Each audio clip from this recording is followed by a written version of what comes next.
Hi, I wanted to create a video about the foundation of my work in the three principles of mind, consciousness, and thought. And I wanted to talk a little bit about what those principles are for the sake of people who may be brand new and for the sake of people who could always hear something freshly and something new.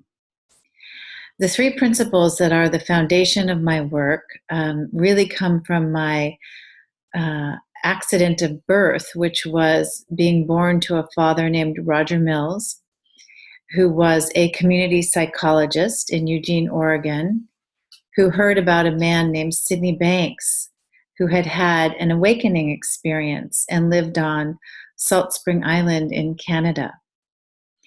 My father had the courage and gumption to get himself up to Salt Spring Island in spite all of his um, fearful thinking and doubtful thinking, pulled by his heart to listen to a man named Sid talk about these principles.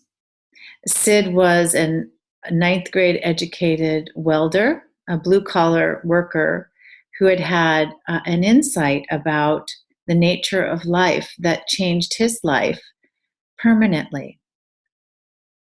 Um, and so, for my father, who was highly educated, to go and listen to such a man was unexpected, to say the least. My father talks about in his memoirs um, how he was not particularly interested in spiritual matters or matters of consciousness.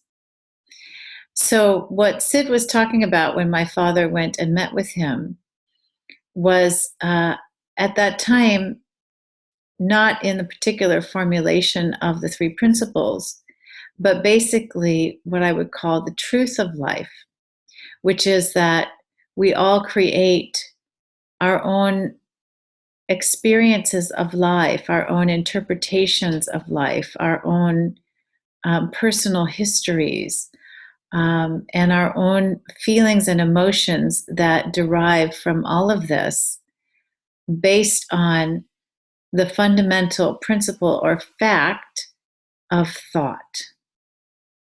The fact that we as human beings are thinkers.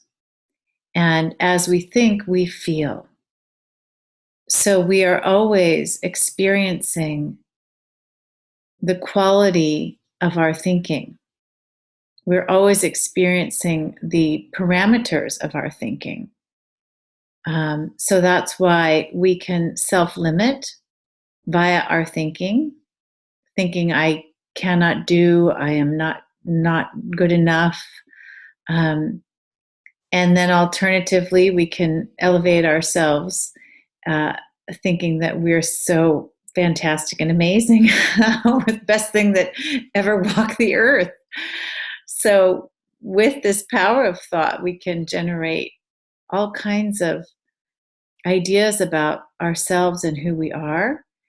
And we can drag the past into the present via this function or principle or power of thought.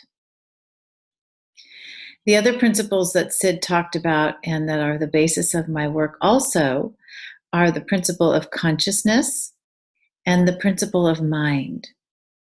Now, these words are used in other spiritual traditions, sometimes in a different way, and sometimes in the same way.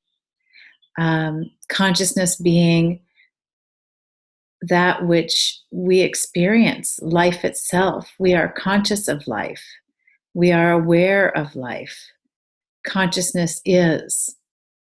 And at the same time, there is an intelligence to consciousness that we see both within ourselves as human beings and also in nature. There is an intelligence to life that is harmonizing, that is beautiful, that is capable of love, and that is love.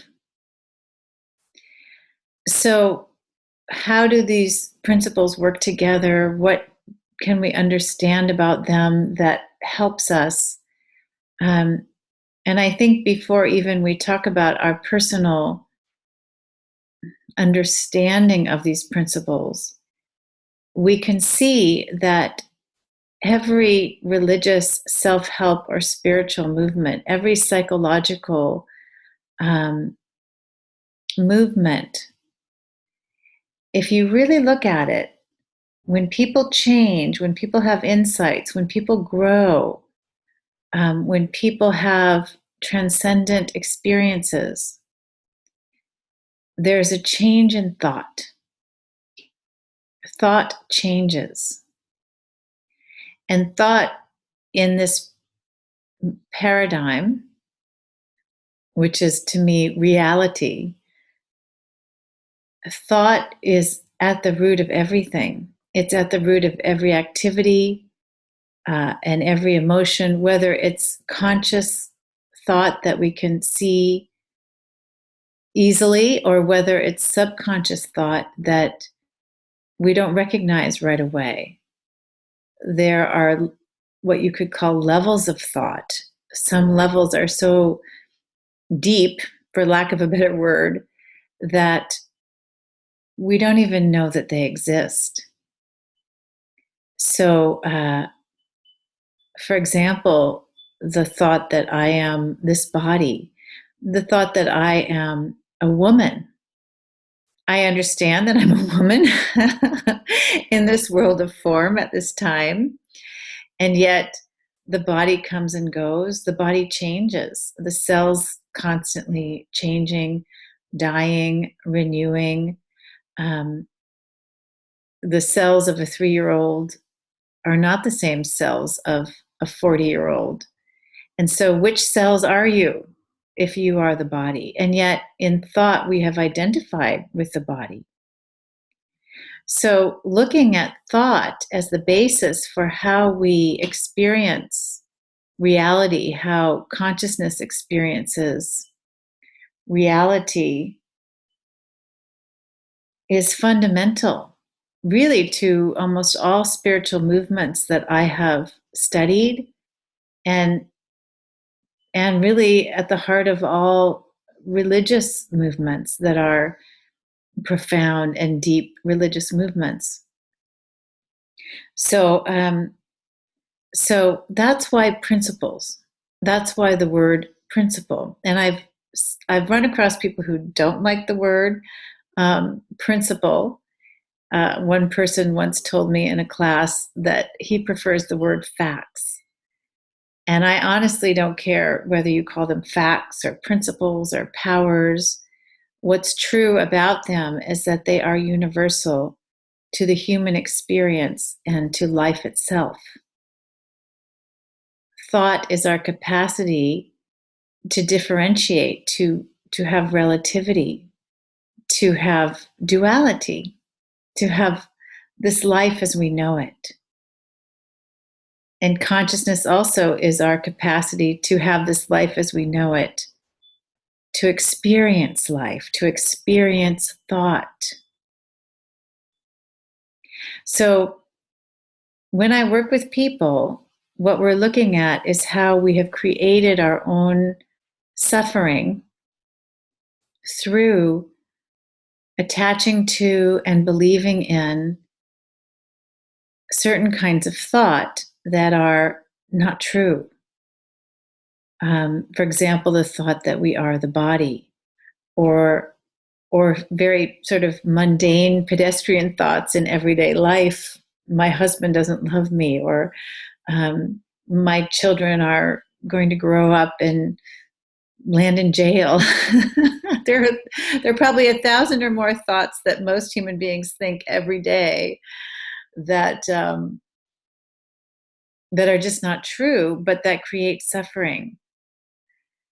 So people will often say to me, well, but there's life, there's reality, you have to pay the bills and so on. And I would say, that's true. There is the reality of being an adult in this world and having to pay bills, or having to struggle in a neighborhood or a circumstance that is